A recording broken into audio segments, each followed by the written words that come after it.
Sini deh, Sa. Kenapa, Jess? Duh, gue bingung banget nih. Bingung kenapa lagi, Jessica? Gue kan mau ngajuin kredit nih buat modal usaha gue. Terus? Lo ada info nggak? Bank apa yang bunganya rendah? Info yang bunganya rendah. Sebentar. Nih, gue cariin, Jess. Sat.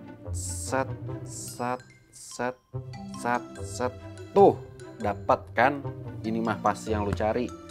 Coba. Bunga yang terkecil di antara yang lain. Tuh, lihat nih. Wow. Gimana? Bener kan? Bener dong? Nggak salah kan? Pasti. Wow. Gimana? Ini BI rate, Sa. Ini suku bunga acuan, bukan suku bunga perbankan. Ya maaf, kirain sama. Ngomong-ngomong, suku bunga acuan apaan sih? Aduh, kepala gue makin pusing. Aduh, Sa.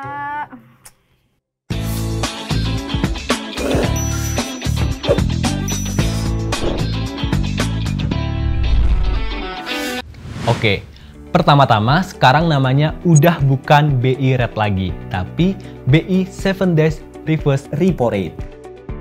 Jadi, BI 7 Days Reverse Repo Rate adalah salah satu instrumen atau alat kebijakan moneter yang digunakan oleh Bank Indonesia dalam rangka menjaga kestabilan nilai rupiah kita. Lalu, seperti apa sih bentuk instrumennya?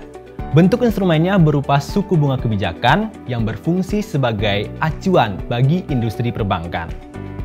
Terus, apa sih hubungannya sama kita nih sebagai masyarakat? Saya coba jelasin. Tujuan dari penetapan BI 7 Days Reverse Repo Rate oleh Bank Indonesia yang nantinya berpengaruh terhadap kehidupan sehari-hari adalah menjaga stabilitas nilai rupiah, termasuk salah satunya inflasi, melalui pengelolaan perekonomian. Gimana sih maksudnya? Maksudnya gini, dengan menurunkan BI 7 Days Reverse Repo Rate, Bank Indonesia berharap lembaga perbankan akan menurunkan suku bunga perbankan. Begitu pula sebaliknya nih, jika BI menaikkan BI 7 Days Reverse Repo Rate, lembaga perbankan diharapkan ikut menaikkan suku bunga perbankan. Akan tetapi, naik turunnya suku bunga kebijakan Bank Indonesia biasanya secara bertahap akan diikuti oleh suku bunga perbankan karena transmisinya membutuhkan waktu.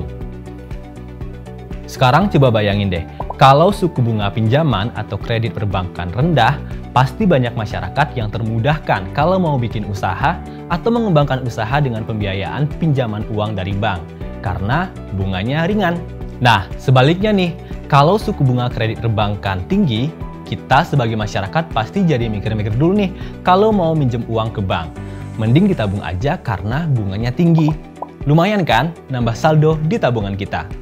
Sedangkan kalau suku bunga tabungan atau depositonya rendah, biasanya masyarakat jadi males nih untuk nabung uang di bank. Mending uangnya dipakai buat belanja, liburan, atau buka usaha. Secara lebih luas, perubahan BI 7 Days Reverse Repo Rate kan berdampak pada aktivitas ekonomi dan tingkat harga di masyarakat. Kenapa gitu? Karena penurunan BI 7 Days Reverse Repo Rate akan diikuti peningkatan penyaluran kredit dan aktivitas ekonomi yang nantinya berujung pada peningkatan permintaan barang dan jasa di masyarakat. Akselerasi permintaan yang lebih cepat biasanya akan diikuti oleh naiknya harga barang dan jasa atau lebih dikenal dengan istilah inflasi. Hal ini terjadi karena ketidakseimbangan antara permintaan dan penawaran atau supply dan demand akibat sisi penawaran atau sisi produksi yang belum tentu bisa langsung memenuhi permintaan masyarakat.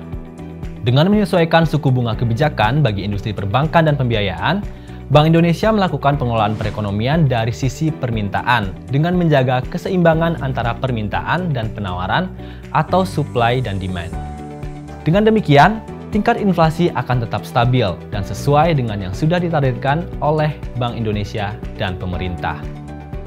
Itulah kenapa untuk menentukan suku bunga kebijakan nggak bisa asal-asalan sobat. Jadi, Dewan Gubernur Bank Indonesia selalu melakukan rapat terlebih dahulu, pastinya dengan didukung oleh data-data dan hasil survei langsung kepada masyarakat yang sesuai dengan kondisi perekonomian terkini, baik di dalam maupun luar negeri. Baru deh setelah itu, angka suku bunga kebijakan diumumkan ke masyarakat. Angka suku bunga kebijakan yang diumumkan ini bisa tetap, naik, ataupun turun. Simpelnya gini, salah satu faktor utama penetapan nilai suku bunga kebijakan Bank Indonesia adalah tingkat inflasi di negara kita. Nah, penetapan BI 7 Days Reverse Repo Rate akan bergantung dari naik turunnya inflasi tersebut. Sederhananya, jika inflasi naik, Bank Indonesia akan menaikkan suku bunga acuan. Sebaliknya nih, jika inflasi turun, Bank Indonesia akan menurunkan suku bunga acuan. Tapi, tentu saja kebijakan Bank Indonesia menetapkan suku bunga kebijakan ini akan memperhatikan banyak hal. Salah satunya, berkoordinasi dengan kebijakan yang ditetapkan oleh pemerintah untuk tetap mendukung pemulihan dan pertumbuhan ekonomi nasional. Dengan demikian, kebijakan suku bunga Bank Indonesia dapat mempengaruhi aktivitas kegiatan perekonomian di masyarakat. Kebijakan ini dilakukan supaya sasaran target inflasi yang sudah ditentukan oleh Bank Indonesia dan pemerintah dapat tercapai. Jadi, masih nanya, hubungannya sama kita apa?